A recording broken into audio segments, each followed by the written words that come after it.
Hello dear friends, welcome to the difference YouTube channel. நம்ம last video அதாவது part 1ல வந்து பார்த்தீங்கன்னா, வெஜ் ஸ்டீம்டு மோமோஸ் எப்படி ப்ரிப்பரேஷன் மொதற்கொண்டு எல்லாமே சொல்லியிருந்திருப்பேன். ஸோ அதோட கன்டினியூஷன் தான் இது. ஸோ அதை பார்க்கலன்னா அதோட லிங்க் வந்து நான் டிஸ்கிரிப்ஷனில் ஆட் பண்ணுறேன். ஸோ கண்டிப்பாக செக் பண்ணி அதையும் பாருங்கள். ஸோ அதை பார்த்தா தான் உங்களுக்கு இந்த மோமோஸ் எப்படி ப்ரிப்பேர் பண்ணணும், அதோட ஃபில்லிங் என்ன பண்ணணும் அண்ட் சாஸ் எப்படி பண்ணுங்கிறது தெரியும்.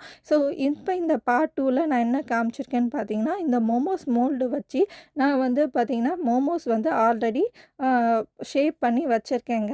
அதுக்கு இந்த மோமோஸ் மோல்ட் ப்ராடக்ட் தான் வந்து ரொம்ப யூஸ்ஃபுல்லாக இருக்குது. ஸோ நீங்கள் இந்த ஆன்லைன் ஷாப்லேயும் பார்த்தீங்கன்னா ஒரு மோமோஸ் மோல்டு ஸ்டெயின்லெஸ் ஸ்டீல் போட்டாலே உங்களுக்கு இந்த ப்ராடக்ட் வந்து வந்துருங்க. நான் வந்து பார்த்தீங்கன்னா தேமூல தான் வாங்கியிருந்தேன். ஸோ அதுக்கப்புறம் வந்து இந்த பேட்ச் மோமோஸ் வந்து நம்ம ஸ்டீம் பண்ணி எடுத்துக்கலாம். ஆஸ் யூஷுவல் அடி பாத்திரத்தில் தண்ணி வச்சுட்டு நம்ம ஸ்டீம் பண்ணி எடுத்துக்கணும். இது நீங்கள் இட்லி பாத்திரத்துலேயும் ஸ்டீம் பண்ணாங்க.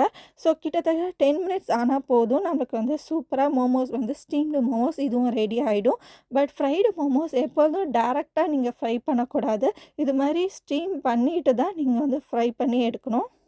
அண்ட் ஃப்ரைடு மோமோஸ்க்கு பார்த்தீங்கன்னா, நான் ஏன் இந்த கொழுக்கட்டை ஷேப் ரெக்கமெண்ட் பண்ணுறேன்னு பார்த்தீங்கன்னா, ஃப்ரைடு மோமோஸ் பண்ணுறதுக்கு நம்ம எப்பொழுதும் deep frying oil method use பண்ணக்கூடாது. இது மாதிரி ஷாலோ ஃப்ரையிங் தான் நீங்கள் செஞ்சு எடுக்கணும். ஏன்னு பார்த்தீங்கன்னா, இது நம்ம வந்து ஸ்டீம் பண்ணி எடுத்துருக்கோம் இல்லையா? ஸோ டீப் ஃப்ரையில் போட்டு எடுக்கும்போது கொஞ்சம் வந்து அதோட தண்ணி பதம் வந்து அதில் கொஞ்சம் இருக்கும். ஸோ தட் ஷாலோ ஃப்ரைனா வந்து ரொம்ப தெறிக்காது. இதே டீப் ஃப்ரையில் நீங்கள் பண்ணி போட்டிங்கன்னா அது வந்து ரொம்ப தெறிக்கும். அண்ட் கடையிலையும் பார்த்தீங்கன்னா இது மாதிரி ஷாலோ ஃப்ரை மெத்தட் தான் யூஸ் பண்ணியிருப்பாங்க. ஸோ ஷாலோ ஃப்ரை மெத்தட்க்கு இந்த மாதிரி கொழுக்கட்டை ஷேப்பில் பண்ணிங்கன்னா போத் சைட்ஸ் நம்ம திருப்பி போட்டு சூப்பராக வந்து கோல்டன் ப்ரௌனில் ஃப்ரை பண்ணி எடுக்க முடியும். ஃபஸ்ட்டு போட்டோடனே திருப்பாதீங்க. கொஞ்சம் நேரம் கழித்து இது மாதிரி ஃபஸ்ட்டு ஒரு டைம் திருப்பி விடுங்க. அதுக்கப்புறம் பார்த்தீங்கன்னா ஆயில் ஹீட்டாக இது வந்து சட்டுன்னு ஃப்ரை ஆகிடும். பார்த்தீங்கன்னா கோல்டன் ப்ரௌன் கலரில் சட்டுன்னு வந்துடும் ஒரு 2-3 நிமிஷத்துலேயே. ஸோ அதனால் பார்த்தீங்கன்னா திருப்பி போட்டு ஒரு 2 நிமிஷத்துக்கு இது மாதிரி ஃப்ரை பண்ணி எடுத்திங்கன்னா சூப்பராக நம்மளுக்கு கோல்டன் ப்ரௌன் கலரில் நம்ம மோமோஸ் வந்து ஃப்ரைடு மோமோஸ் ரெடி ஆகிடும். அண்ட் இந்த ஃப்ரைடு மோமோஸ் பார்த்தீங்கன்னா நீங்கள் டின்னர் பிரேக்ஃபாஸ்ட் ரெசிபிக்கு சாப்பிட்றது பதிலாக ஈவினிங் ஸ்நாக்ஸ் ரெசிபியாக நீங்கள் வச்சு சாப்பிட்லாங்க. அவ்வளோ நல்லாயிருக்கும். அண்ட் கிட்ஸும் ரொம்பவே விரும்பி சாப்பிடுவாங்க.